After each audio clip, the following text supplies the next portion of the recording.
Hotel की रसोई में निरीक्षण करने आई महिला सीईओ ने देखा कि हर आलू पर दिल का स्टिकर चिपका हुआ था। यह देखकर वह चौंक गई, क्योंकि बचपन में वह भी ऐसा करती थी ताकि वे औरों से ज्यादा सुंदर लगे और उनके पिता उन्हें जल्दी बेच सके। लेकिन उनकी इस समझदारी से उनकी बड़ी बहन को जलन होने लगी। इसलिए अगले दिन बड़ी बहन ने छोटी बहन को मकई के खेत में ले जाकर उसे मानव तस्करों से बेच दिया और उस पैसे से एक नई फूलदार ड्रेस खरीदी। परंतु जब उसके पिता काम से लौटे और छोटी बेटी के बारे में पूछा तो बड़ी बेटी ने झूठ बोला कि वह बाहर खेल रही है। परंतु पिता को यह बात अजीब लगी, क्योंकि उनकी छोटी बेटी बचपन से ही समझदार और बुद्धिमान थी और वह समय पर घर आ जाती थी। इसलिए पिता अपनी कमजोर टांगों के बावजूद उसे ढूंढने निकल पड़े और रात भर ढूंढने के बावजूद भी बेटी का कोई पता नहीं चला और देखते ही देखते 10 साल बीत गया। इसलिए छोटी बेटी को खोने के गम में पिता ने बड़ी बेटी पर सारा ध्यान देना शुरू कर दिया। बड़ी बेटी को खूनदान के बदले मिलने वाली ब्रेड बहुत पसंद थी, इसलिए पिता रोज खून देकर उसके लिए ब्रेड लाते थे। यहाँ तक कि उसकी शादी के लिए 50 लाख रुपए जुटाने के खातिर घर का सारा सामान तक बेच दिया था। पिता ने अपनी बड़ी बेटी की शादी के खातिर 50 लाख रुपए का दहेज जुटाने के लिए अपना सब कुछ बेच दिया। लेकिन जब वह अपनी बड़ी बेटी से मिलने शहर गए तो बड़ी बेटी ने तिरस्कार भरे शब्दों से पिता का दिल तोड़ दिया और उन्हें घर जाने को कहने लगी। पर फिर भी पिता ने अपनी बेटी को घर से लाए हुए आलू और अंडे देने की कोशिश करने लगे, पर उसने ये कहकर उन्हें लेने से मना कर दिया कि शहर में सब कुछ मिल जाता है। और जब वे दोनों टोकरी के लिए खींचातानी कर रहे थे तभी उसकी बेटी का विदेशी बॉयफ्रेंड वहाँ आ गया। बेटी ने घबराकर तुरंत टोकरी छोड़ दी और प्रेमी की ओर बढ़ गई। पिता यह सब देखकर बेहद दुखी हो गए और जमीन पर गिरे आलू और अंडे साफ करने लगे। और इस घटना ने उसे अपनी छोटी बेटी की याद दिला दी जो बचपन में उससे बिछड़ गई थी। पर उन्हें क्या पता था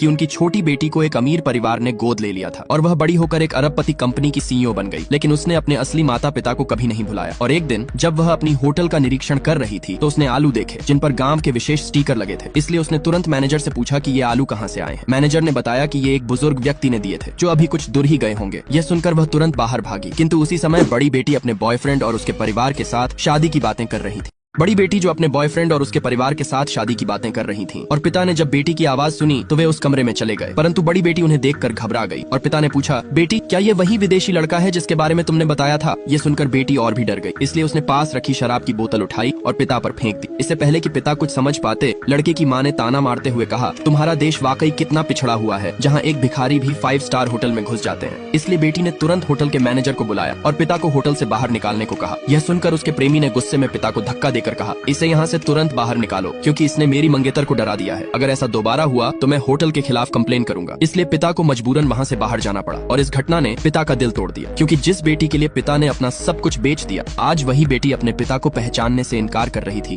वहीं दूसरी तरफ छोटी बेटी जो अपने पिता को ढूंढ ढूंढ कर परेशान हो चुकी थी। लेकिन बाहर निकलते वक्त अचानक उसका पैर मुड़ गया और वह गिरने वाली थी कि अचानक पिता ने उसे बचा लिया। छोटी बेटी जो अपने पिता को ढूंढ ढूंढ कर परेशान हो चुकी थी और अचानक कमरे से बाहर निकलते वक्त उसका पैर फिसल गया और वह गिरने ही वाली थी, लेकिन समय रहते पिता ने उसे बचा लिया। परंतु जब महिला सीईओ ने अपने पिता की गर्दन में ताबीज देखा तो वह चौंक गई और उत्साह से पूछने लगी कि